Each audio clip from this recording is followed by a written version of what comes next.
Salut la team et salut à tous nos petits chouchous qui regardaient à travers les écrans. Allez, c'est parti, on embarque.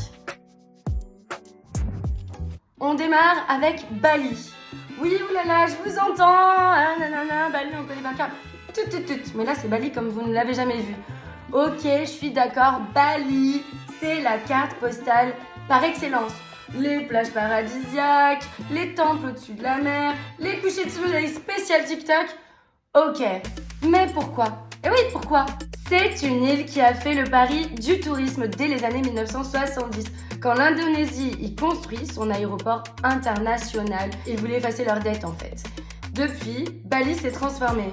Temples et rizières cohabitent maintenant avec hôtels de luxe, scooters, coworking et réussite. Ok, 6 millions de visiteurs, mais pourquoi les gens s'y installent? La vie, elle coûte beaucoup moins cher.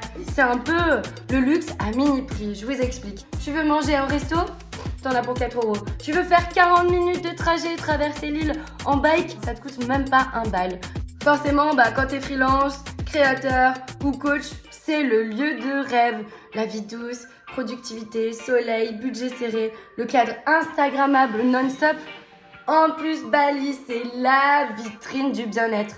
Ici, le sportwear, c'est un peu un uniforme. Je te jure, le legging, c'est toujours assorti à ton tapis de yoga. On aligne ses chakras, on boit du jus vert, on parle d'amour conscient. Mais ne vous y trompez pas, le bien-être, c'est aussi un business très rentable. Bon, et parlons-en du yoga, ou plutôt, du tantra, je veux dire. Bali, c'est un peu devenu le QG des sexologues 3.0. Celles et ceux qui vous parlent d'énergie sexuelle, d'amour de soi, de slow love.